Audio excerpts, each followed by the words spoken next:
अरे भैया क्या कर रहे हो आप? फ्लेम खराब कर रहे हो। बोलो नहीं कोई अब बीच में। क्या देश हित में कोई और फैसला लिया? बस और चीज जोड़ दूं, क्या देश हित में कुछ और फैसला लिया आपने? ऐसा है,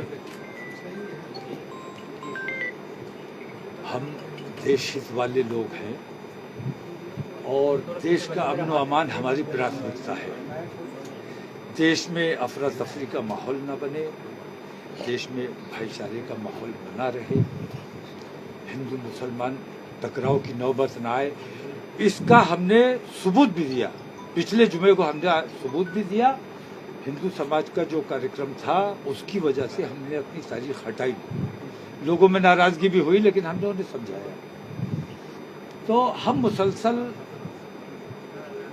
मैं अपने देश से प्यार करता हूं और मैं अपने बरेली से प्यार करता हूं। बल्कि मैं यूं कहूं कि मेरा शहर, मेरा बरेली ही मेरा देश है, यही मेरी मातृभूमि है और मैं इसका अमन व अमान किसी भी कीमत पे, बरेली का अमन बर्बाद होने का मतलब है देश का अमन बर्बाद होना। तो वो लोग जिनके ऊपर देश की जिम्मेदारी है, देश के अमन व अमान की जिम्मेदारी है, देश की तरक्की और खुशहाली की जिम्मेदारी है, वो लापरवाही से काम कर रहे हैं। हमारा एहतजाज उनके खिलाफ है। हम नुपुर शर्मा की बात नहीं कर रहे, नुपुर शर्मा की गिरफ्तारी की भी मांग नहीं कर रहे। हम सिर्फ प्रधानमंत्री से इतना क्लैरिफिकेशन चाहते हैं कि उनकी पॉलिसी क्या है, वो क्या चाहते हैं, क्या मैसेज देश और दुनिया को देना चाहते हैं। एक जिसने अपराध किया है उसकी सरपरस्ती करने का मतलब क्या है।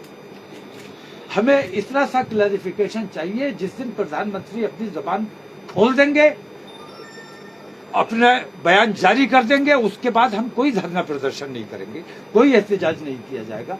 नुपुर शर्मा को गिरफ्तार करो या ना करो, हमें कोई दिक्कत नहीं, लेकिन सरकार को वजाहत करनी चाहिए कि सरकार देश को किस राह पर ले जाना चाहती है। इतनी सी हमारी दरख्वास्त है प्रधानमंत्री जी से कि उन्हें अपना मौन तोड़ना चाहिए और देश के बारे में कोई फैसला करना चाहिए। मौलाना साहब, आपने शुक्रवार को प्रदर्शन रखा था, अब वो कब होगा? शुक्रवार का प्रदर्शन मैंने पिछले शुक्रवार को रखा था, लेकिन अमन व अमान के लिए, हर किस्म के टकराव से बचने के लिए मैंने अपना वो प्रोग्राम पोस्टपोन किया। इस जुमे को रखा। लोगों में खौफ और दहशत फैलाने की कोशिश की गई।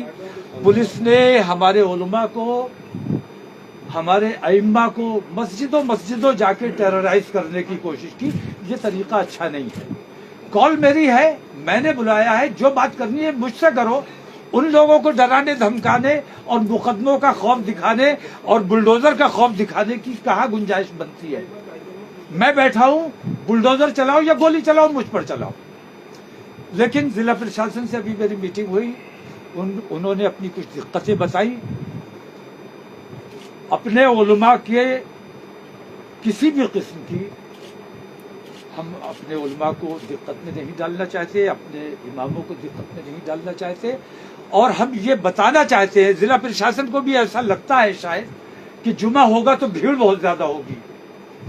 ये उनकी गलतफहमी है। रसूल आजम की शान का मामला है और हर वो शख्स जो अपने रसूल से जरा सी भी मोहब्बत उसके दिल में है, उसका दिल बेचैन है। और जुमे को बुलाया जाए या इतवार को बुलाया जाए, जिस दिन भी बुलाया जाएगा इंशाअल्लाह हर जुमे से ज्यादा भीड़ इंशाअल्लाह आ जाएगी। तो मैंने कहा ठीक है, तुम्हें अगर जुमे से डर लगता है, और मैं देख रहा हूं हुकूमत भी जुमे से खौफजदा हो गई है, जुमे से डर लगने लगा है, तो जुमे का डर निकालना हुकूमत के दिल से, हिंदूवादी संगठनों के दिल से, जुमे का खौफ निकालने की नीयत से मैंने ये फैसला किया है कि जुमे को प्रदर्शन ना करके हमारा ये प्रोग्राम जो है यौम दुरूद का, ये इतवार को किया जाएगा। और उसी अमन व अमान के साथ, उसी अमन पसंदी के साथ, उसी भाईचारे के जज्बे के साथ और उसी रसूल आजम पर अपनी जान निछावर करने के जज्बे के साथ अमन के साथ किसी से छेड़छाड़ नहीं, क्योंकि रसूल आजम की तालीम यह है कि खुद परेशानी उठा लो लेकिन अपने पड़ोसियों को परेशान मत होने दो। किसी के साथ कोई छेड़छाड़ नहीं, पुलिस से हमारा कोई झगड़ा नहीं है, शासन प्रशासन से कोई झगड़ा नहीं है। हमारी मांग है हुकूमत हिंद से, हुकूमत हिंद हमारी बात सुने, हमारी बात माने, और जब तक वो नहीं मानेंगे हमारा ये प्रदर्शन जारी रहेगा, इसको कोई नहीं रोका जा सकता। मौलाना साहब, आपने ये कहा था कि महिलाओं और बच्चों को भी इस प्रदर्शन में बुलाएंगे, और इस बात को लेकर सवाल उठने लग गया था कि शायद उसकी शील्ड आप लेना चाहते हैं। हाँ, नहीं, आप लोगों ने मैं जो एक अच्छा मैसेज देना चाहता था उसको घुमाकर पेश किया कि मैं दंगा कराना चाहता हूँ और महिलाओं और बच्चों की आड़ में रहकर ये काम करना चाहता हूँ, तो मुझे बदनाम करने की कोशिश। हम मर्द लोग हैं और ला हौला वला कुव्वता इल्ला बिल्लाह पर ईमान रखते हैं, अल्लाह के सिवा किसी से डरते नहीं है, अल्लाह से बड़ी किसी को ताकत मानते नहीं है। तो हम छुपने और डरने मर्द हैं अल्हम्दुलिल्लाह, औरतों की आड़ में रहकर कोई काम नहीं किया जाएगा। हमने प्रशासन को डर लगा कि शायद औरतों की वजह से उन्हें दिक्कत हो रही थी। मैंने कहा महिलाएं, हम वहां उतना पर्दे का भी इंतजाम नहीं कर पा रहे हैं, इसलिए हमने ये फैसला किया है कि महिलाएं और छोटे बच्चे हमारे प्रोग्राम में शरीक नहीं होंगे। उस दिन महिलाओं का प्रोग्राम इंशाल्लाह फिर किसी दिन अलग से किया जाएगा, सेपरेट किया जाएगा, उसके लिए कोई दूसरी डेट फिक्स की। बड़े एहतराम के साथ आपसे एक निवेदन है, निवेदन ये है कि आपने अभी नूपुर शर्मा के लिए एक अपराधी ग्रुप बताया। मैंने नहीं बताया, भारतीय जनता पार्टी ने उसे अपराधी माना। अभी ये बात सही है, नहीं कर सकते, इस धरने को स्थगित नहीं कर सकते अगर धरना की बात है, क्योंकि आपने देखा कि भारतीय जनता पार्टी ने नुपुर शर्मा को निकाल दिया, एफआईआर दर्ज हो गई, लेकिन जो आईपीसी की धाराएं हैं उन्हीं के अनुसार तो कार्रवाई होगी। अब जब देश में जगह जगह दंगा फसाद हो रहा है, बमबारी हो रही है, तो क्या आप नहीं चाहते कि शांति रहे? बरेली में 2010-2012 में क्या सवाल एक साथ कर रहे हो? मुझे किसका जवाब देना है वो बताओ। ये सिर्फ इतना क्या चाहता हूँ, पहले वो बताओ मैं ये चाहता कि मैं स्थगित कर दूं धरना।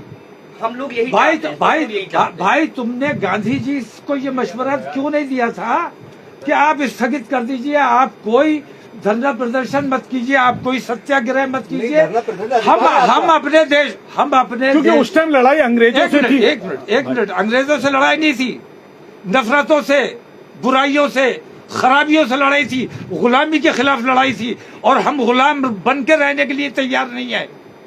हम गुलाम बन के रहने के लिए तैयार नहीं है।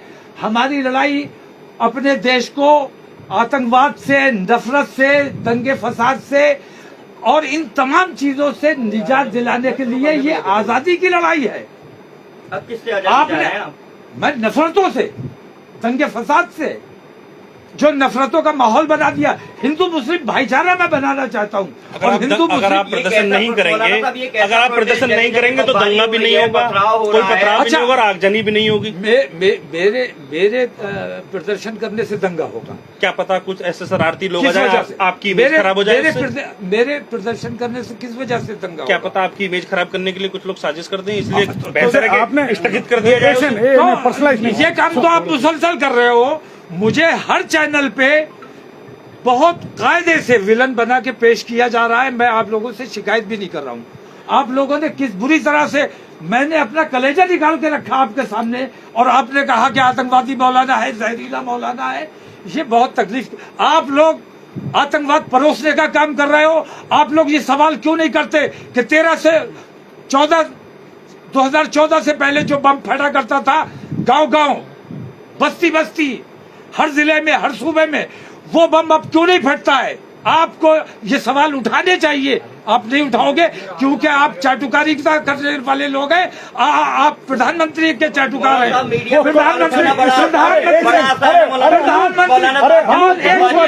पहले बात सुनो, मैं तुम्हारे चैनल के जरिए ये कहना चाहता हूँ कि प्रधानमंत्री तक सही संदेश पहुंचाना आप लोगों की जिम्मेदारी है। आप पहुंचाइए कि देश का माहौल क्या है, देश में कैसा अफरा-तफरी का माहौल है। एक आपके बयान से देश का माहौल सुधर सकता है। आपको बयान जारी करना चाहिए। ये जो बम, गांधीगिरी होती है ना, पत्थरबाजी थोड़ी। अच्छा, गांधीगिरी यही है कि रसूल आजम की शान में गुस्ताखी कर दो। अरे गांधीगिरी यही है कि मस्जिद में जाकर भगवा झंडा लगा दो। एक एक बमबारी करके करेंगे। बोलो, एक एक करके बोलो। बमबारी किसने बमबारी की है? पूरे देश में बवाल किसने की है बमबारी? पूरे देश में। किसने? तुमने हमेशा जो लोग बमबारी जुमे की नमाज पढ़ने आए थे उन लोगों ने किया है। वो सब बात कायदे से करो, बात जबान अपनी ठीक रखो, बात कायदे से करो। किसने बमबारी की है? जो लोग जुमे की नमाज पढ़ने किसने आए थे भाई, बमबारी? मुझे बताओ किसने की है? जो लोग पेट्रोल पंप वगैरह उन्हीं के पास मिले। सब पुलिस की साजिश है। पुलिस ने दंगा भड़काया है, पुलिस की साजिश से दंगा हुआ है। और मैं इसीलिए अपनी चीजों को चेंज कर रहा हूँ, बार बार मैं अपनी चीजों को चेंज कर रहा हूँ, ताकि मेरे ऊपर ये इल्जाम ना आए कि मैंने उनकी बात नहीं सुनी, नहीं मानी। मैं अमन चाहता हूँ, भाईचारा चाहता हूँ। आपने कहा तुम लोग ये जो परोसने की कोशिश कर रहे हो, ये तुम अपने देश के साथ गद्दारी करने का काम कर रहे हो। मैं तुमसे हाथ जोड़ के दरख्वास्त करता हूँ कि ये हिंदू मुसलमान और मंदिर मस्जिद का जो तुम लोगों ने तमाशा बनाया हो, सुनो भाई, पहले बात सुना करो। जो तुम लोगों ने तमाशा बनाया हुआ है, इसको फौरन बंद कर दो। ये हमारे देश के लिए बहुत घातक है। मौलाना साहब 10 तारीख को जो हंगामा हुआ था उसके बाद अगर आपको प्रदर्शन की इजाजत मिली, इसकी जिम्मेदारी कौन लेगा कि आपके प्रदर्शन में भी इसी तरह का कोई हंगामा होता? तो आप खुद समझदार हैं, ये पूरा ऑनर्स आपके ऊपर में जाएगा। मैंने प्रदर्शन की इजाजत ली है, मिल गई। प्रदर्शन की इजाजत ली है, और प्रदर्शन की इजाजत मुझे जुमे के बजाय इतवार की दी गई है। और मैं ये मानता हूँ कि जुमा मेरे लिए बहुत इम्पोर्टेंट है, लेकिन जुमे का खौफ मैं चाहता हूँ कि लोगों के दिलों से निकले। जो जुमे का खौफ है वो निकले, तो मैं इतवार को प्रोग्राम कर दूंगा, मुझे कोई दिक्कत नहीं।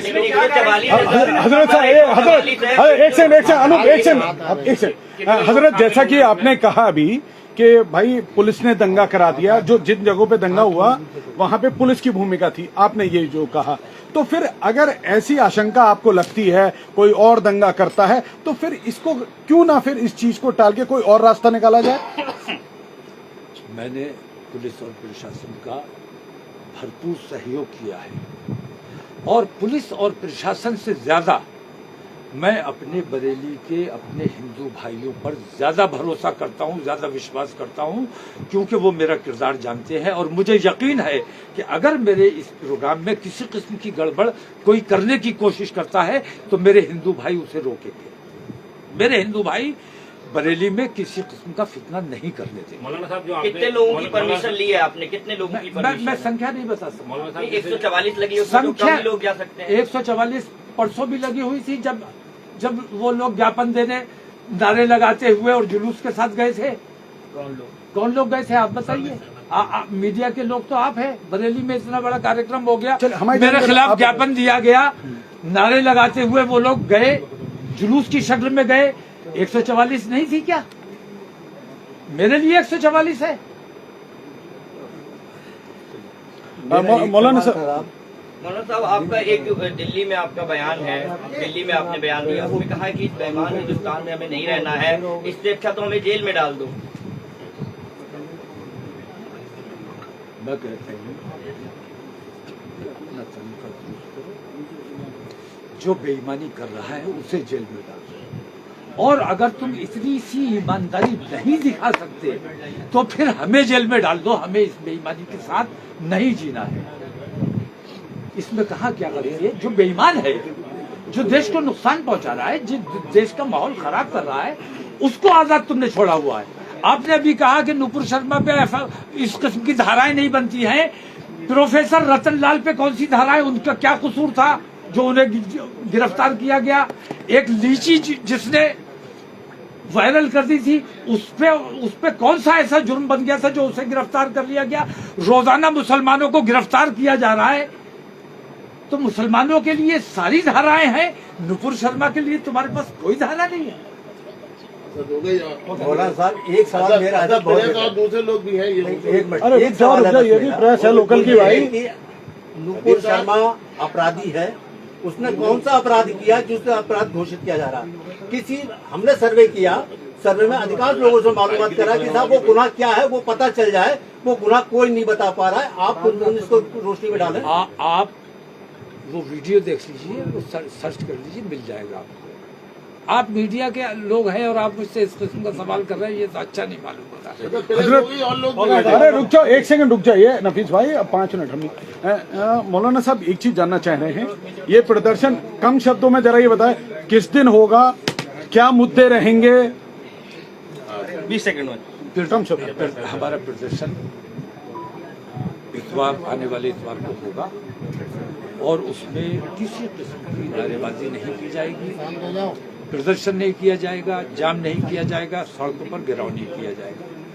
एक अलग कैंपस है, इस्लामी इंटर कॉलेज की फील्ड है, वहाँ तमाम लोग जमा होंगे, दुरूद शरीफ का नजराना पेश किया जाएगा, अपने मुल्क के अमन व अमान की, भाईचारे की और तरक्की और खुशहाली की दुआ की जाएगी और प्रधानमंत्री की सद्बुद्धि की दुआ की जाएगी। इस तरह सा कार्यक्रम। क्या सरकारी परमिशन इसकी मिल गई है या आपके प्रशासन से? ये सवाल आपको प्रशासन से करना चाहिए कि उन्होंने परमिशन दी है कि नहीं। अच्छा एक आखिरी सवाल, शामिल होने की उम्मीद है कि मैं कानून अपने हाथ में नहीं लेता, मैं जबरदस्ती नहीं करता, क्योंकि मुझे अपने उलमा और अपने अइम्मा की इज्जत ज्यादा प्यारी है। उनके साथ किसी किस्म की छेड़छाड़ हो, बदतमीजी हो, ये मैं बर्दाश्त नहीं करूंगा। और अपने तमाम उलमा से और अइम्मा से भी मेरी दरख्वास्त है कि कहीं किसी किस्म की आपके साथ बदतमीजी की जाए या छेड़छाड़ की जाए या रोक टोक की जाए, आप बराह रास्त मुझे फोन करें, बराह रास्त मुझसे राब्ता करें, जो मुमकिन मदद हो सकेगी इंशाल्लाह वो की जाए। एक आखिरी सवाल मौलाना साहब, एक वीडियो जो इन्होंने कहा साथी ने, वीडियो वायरल हो रहा है जिसमें कहा जा रहा है कि 2 लाख की संख्या, आपने कहा है कि 2 लाख लोग इकट्ठे हों और जिसमें देश में बेईमानी वाली बात कही थी, तो ये क्या है? मतलब क्या आपका आह्वान था या नहीं? ये हर जिले से 2-2 लाख लोग इकट्ठा हो, जेल जाने के लिए, मरने के लिए 20,000 आ सकते हो, जेल जाने के लिए 2 लाख नहीं आ सकते हो, क्या ये क्या बयान था, किस परिप्रेक्ष्य में था ये वायरल? अब ये कौन सा परिप्रेक्ष्य था? ये तो उस वक्त की बात थी, उस वक्त के साथ गई, उस वक्त सवाल करना चाहिए था। अब इस वक्त की जो परिस्थितियां उसके मुताबिक सवाल करेंगे तो ज्यादा बेहतर मैं बता पाऊंगा। सर सवाल इसलिए है कि वो कहा जा रहा है कि आप अगर 2 लाख लोगों को बुला रहे हैं तो कुछ दिन भी हंगामा हो सकता है, इसीलिए आपने मैं संख्या निर्धारित कर ही नहीं सकता, मुझे अंदाजा नहीं है कि कितने लोग होंगे। मैं ये नहीं कह रहा हूँ कि 2000 आएंगे या 2 लाख आएंगे, 5 लाख भी हो सकते हैं, हो सकता है कुल 2000 रह जाए। मैं संख्या निर्धारित नहीं कर रहा हूँ, लेकिन जो आएंगे, जितने भी आएंगे, पूरे अमन के शांति के साथ आएंगे और शांति का और अमन का पैगाम देने के लिए आएंगे। और जो बेईमानी मुल्क में जारी है इसके खिलाफ एहतजाज करना हमारी जिम्मेदारी है और अपने देश के हित के लिए कर रहे हैं। मैं बार बार ये बात कह रहा हूं कि मैं अपने देश को, मेरे देश के प्रधानमंत्री को दूसरे मुल्कों के सामने नहीं झुकने देना चाहता। दूसरे मुल्कों के दबाव में आकर, गल्फ कंट्रीज के दबाव में आकर, क्योंकि उनके रसूल की शान में गुस्ताखी हुई है, उनके भी दिल में ठेस है, तकलीफ पहुंची हुई है, वो भी एहतजाज कर रहे हैं। मैं चाहता हूं कि हम अच्छे हैं या बुरे हैं, सगे हैं या सौतेले हैं, हमें दुश्मनी समझो, लेकिन हैं हम तुम्हारे देश वाले, देश के वासी हैं। अपने देश वालों की सुनोगे तो देश का सर दूसरों के सामने नहीं झुकेगा। बस मेरे ख्याल से बहुत